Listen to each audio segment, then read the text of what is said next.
नमस्कार दोस्तों, आज आपका फिर से स्वागत है पीसीएस मास्टर 2.0 के इम्पोर्टेंट एमसीक्यू सीरीज़ के छठे पार्ट में, जहां हम लोग परीक्षा में बार बार पूछे जाने वाले जनरल स्टडीज़ के इम्पोर्टेंट एमसीक्यूज़ को देखेंगे तथा उनसे जुड़ी ही कई नई तरह की जानकारियां प्राप्त करेंगे। तो आइए शुरू करते हैं। पहला, the post of secretary of state of for India was created by which of the following. Bharat सचिव का पद निम्नलिखित में से किसके द्वारा बनाया गया था? और आपके ऑप्शंस हैं: A, the governor of India act 1858, B, charter act 1853, C, regulating act 1773, D, Indian council act 1861।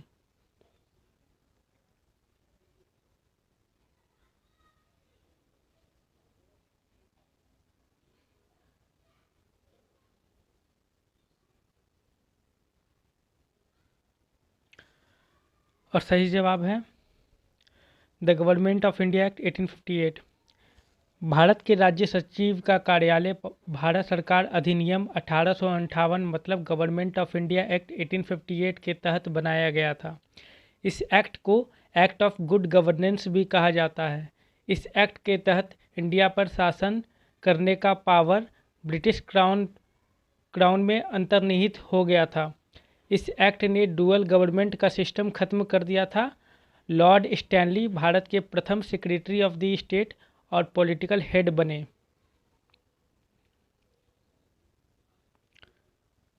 दूसरा, by whom was the pamphlet Bhavani मंदिर रिटन। भवानी मंदिर पुस्तिका की रचना किसने की थी? और आपके ऑप्शंस हैं: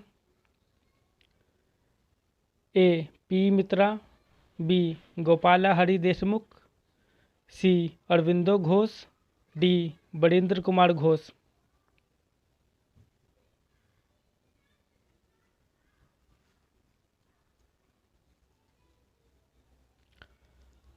और सही जवाब है सी, अरविंदो घोष।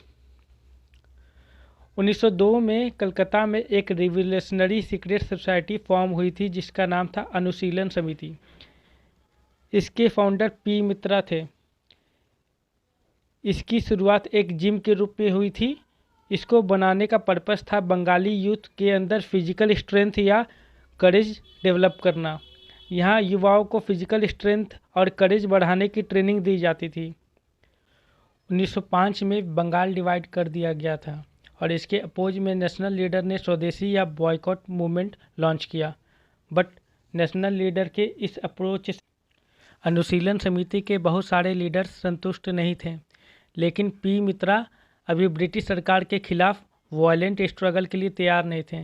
तो अनुशीलन समिति के मेजॉरिटी मेंबर्स ने बरिंद्र कुमार घोष को अपना लीडर बना लिया, जो वायलेंट स्ट्रगल के पक्ष में थे। बरिंद्र कुमार घोष अरविंदो घोष के छोटे भाई थे। 1905 में इस ग्रुप ने भवानी मंदिर नाम के पॉलिटिकल पैम्पलेट्स पब्लिश किए, जिन्हें अरविंदो घोष ने लिखा था। इन पैम्पलेट्स में डिटेल्स प्लान लिखा था कि रेवोल्यूशनरी एक्टिविटी का सेंटर कैसे ऑर्गेनाइज किया जाएगा। 1906 में अनुशीलन समिति के इसी ग्रुप ने जुगांतर साप्ताहिक पत्रिका जारी की, जिसके एडिटर बरिंद्र कुमार घोष और विवेकानंद के छोटे भाई भूपेंद्र नाथ दत्त थे। 1907 में बरिंद्र कुमार घोष ने एक बुक लिखी जिसका नाम था वर्तमान रणनीति, रूल्स ऑफ मॉडर्न वॉरफेयर। किसी भी क्रांतिकारी की ट्रेनिंग की शुरुआत इसी बुक से होती थी। इसके एक एक लाइन से क्रांतिकारी विचारधारा की नदी बहती थी।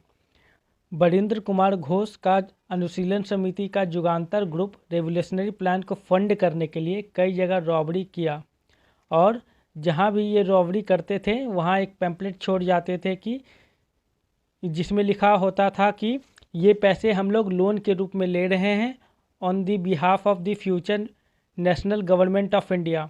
भारत के आज़ाद होने के बाद आप अपना ये पैसा गवर्नमेंट से ले लेना।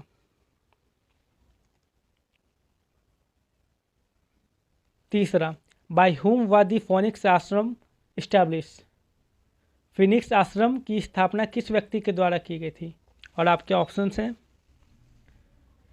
ए, लाला हरदयाल, बी राजेंद्र प्रसाद, सी जयप्रकाश नारायण, डी महात्मा गांधी।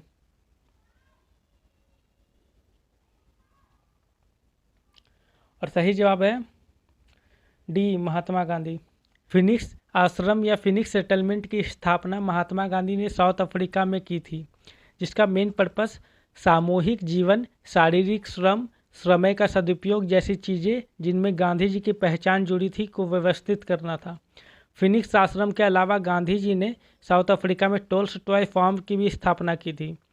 दक्षिण अफ्रीकी सरकार ने गांधी जयंती 2 अक्टूबर 2020 में डरबन में फिनिक्स आश्रम को राष्ट्रीय धरोहर स्थल घोषित किया था। Fourth, when was the Hindu Mahasabha established? Hindu Mahasabha की स्थापना कब हुई थी? और आपके ऑप्शंस हैं ए 1920, बी 1915, सी 1917, डी 1940।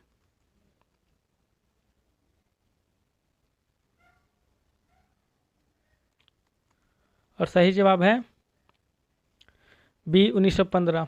हिंदू महासभा की स्थापना 1915 में मदन मोहन मालवीय ने की थी। यह संगठन आर्य समाज व अन्य संगठन के साथ कार्य करता था। यह 1925 में गठित किए आरएसएस से जुड़ा हुआ था और पहला हिंदू महासभा सम्मेलन 1915 में हरिद्वार में हुआ था। पांचवा, which of the following is related to the design of our national flag? निम्नलिखित में से किसका संबंध हमारे राष्ट्रीय ध्वज के डिजाइन से है? और आपके ऑप्शंस हैं ए पिंगली वेंकैया, बी पोट्टो श्री रामालू, सी भीमराव अंबेडकर, डी भिकाई जी कामा।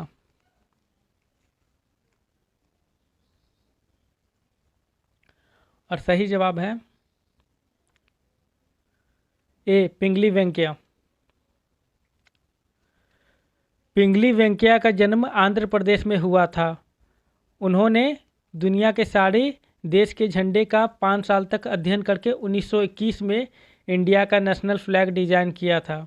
1931 में इस झंडे को कांग्रेस द्वारा स्वीकृति मिली थी। Sixth, which of the following scripts were used in the inscription of Ashoka? निम्नलिखित में से कौन सी लिपियां अशोक के अभिलेखों में प्रयुक्त हुई थी? और आपके ऑप्शंस हैं A Devanagari, Persian, Kharosthi, B Kharosthi, Brahmi, Greek, C Brahmi, Prakrit, Roman, D Brahmi, Kharosthi, Aramaic.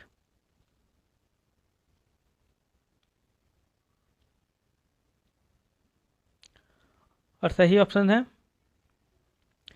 D Brahmi, Kharosthi, Aramaic. Maurya राजवंश के सम्राट अशोक द्वारा परिवर्तित कुल 33 अभिलेख प्राप्त हुए हैं, जिन्हें अशोक ने स्तंभों, शिलाओं और गुफाओं की दीवारों में अपने शासन काल में खुदवाए। इन शिलालेखों में सम्राट अपने आप को प्रियदर्शी और देवनाम प्रियदर्शी की उपाधि से बुलाते हैं, जिसका अर्थ होता है भगवान का प्रिय। सम्राट अशोक ने कलिंग युद्ध जीतने के बाद अपनी पॉलिसी भेड़ा घोषा मतलब फिजिकली जीतने से बदलकर धम्मा घोषा मतलब कल्चरली जीतने को कर दिया। इन्होंने बौद्ध धर्म की उपगुप्त से दीक्षा ली। इसने थर्ड बुद्धिस्ट काउंसिल मतलब तीसरी बौद्ध संगति को ऑर्गेनाइज किया। भारत का नेशनल एम्बलम मतलब राष्ट्रीय चिन्ह अशोक स्तंभ है और झंडे का अशोक चक्र भी अशोक द्वारा सारनाथ में बनाए गए स्तंभ से ही लिया गया है। अशोक स्तंभ और अशोक चक्र को 26 जनवरी 1950 को अंगीकृत किया गया था। In which period did agriculture first started? किस काल में सर्वप्रथम कृषि उत्पादन शुरू हुआ? और आपके ऑप्शंस हैं A mesolithic period, B palaeolithic period, C neolithic period, D Indus valley civilisation.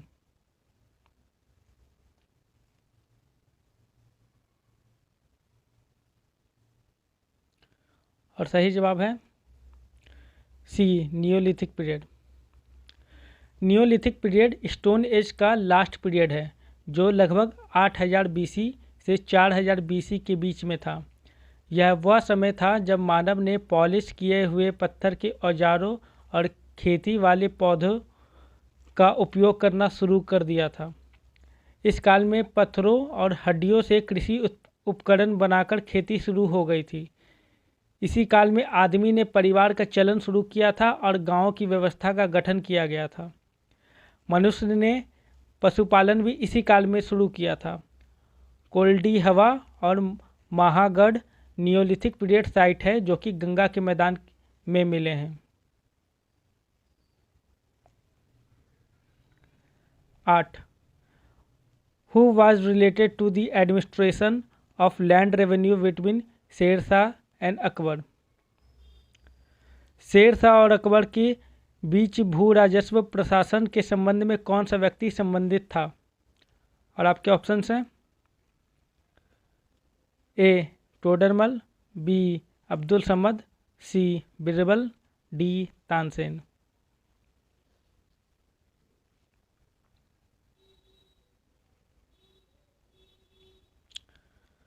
और सही जवाब है ए टोडरमल। टोडरमल अकबर के फाइनेंस मिनिस्टर थे और अकबर के 9 रत्नों में से एक थे। अकबर के टोटल 9 रत्न थे जिसमें पहला था टोडरमल जो कि फाइनेंस मिनिस्टर थे।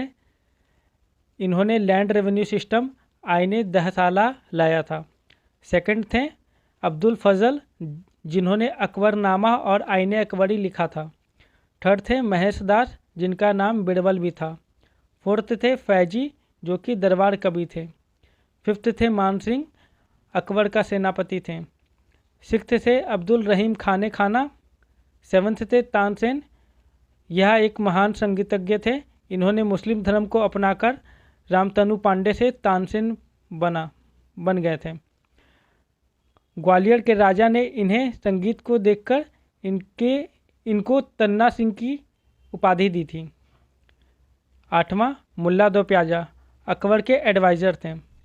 9वां फ़कीर अज्जहुद्दीन अकबर का चीफ एडवाइज़र थे जो रिलीजियस मैटर पे एडवाइस देते थे।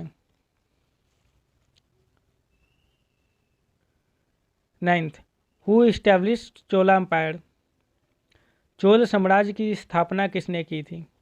और आपके ऑप्शंस हैं ए राजराजा 1, बी राजेंद्र 1, सी विजयालया, डी गजराज।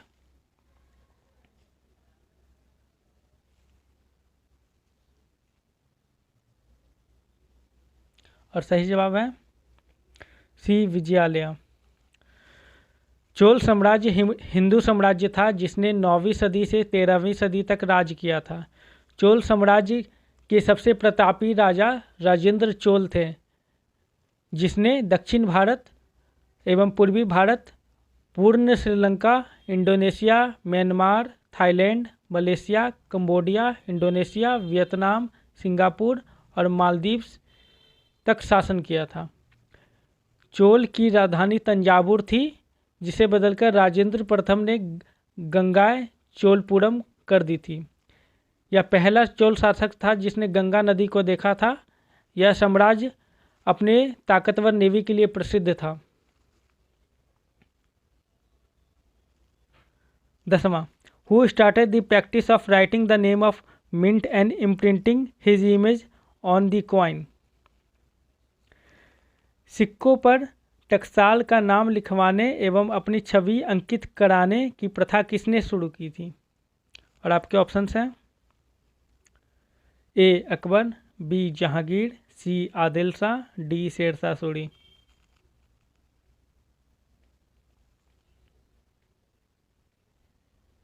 और सही जवाब है बी जहांगीर। जहांगीर अकबर का पुत्र था। इसका एक और नाम था शहजादा सलीम।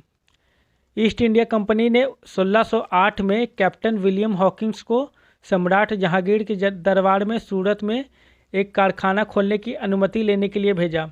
विलियम हॉकिंस ब्रिटेन के राजा जेम्स प्रथम का पत्र लेकर अकबर के लिए चला था, परंतु मुग़ल दरबार में 1605 के बाद पहुंचा, तब तक जहांगीर का शासन आ चुका था, तो वह जहांगीर के दरबार में पहुंचा। जहांगीर ने विलियम हॉकिंस को खान की उपाधि दी। यूसुफ आदिल शाह बीजापुर एम्पायर के सुल्तान थे, जिसने आदिल शाही डायनेस्टी की शुरुआत की थी। और शेर शाह सूरी सूर्य वंश के संस्थापक थे, जिसने मुग़ल डायनेस्टी के हुमायूं को हराकर अपना राज स्थापित किया था। टोडरमल इसके वित्त मंत्री थे, जो सूर्य वंश समाप्त होने के बाद मुग़ल वंश में अकबर के भी वित्त मंत्री रहे।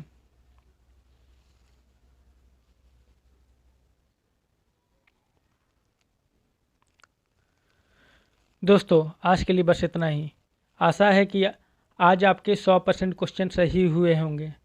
बाकी के इम्पोर्टेंट क्वेश्चंस हम लोग अगले वीडियो में देखेंगे। वीडियो को पूरा देखने के लिए धन्यवाद। आपका दिन बहुत बहुत शुभ हो। धन्यवाद।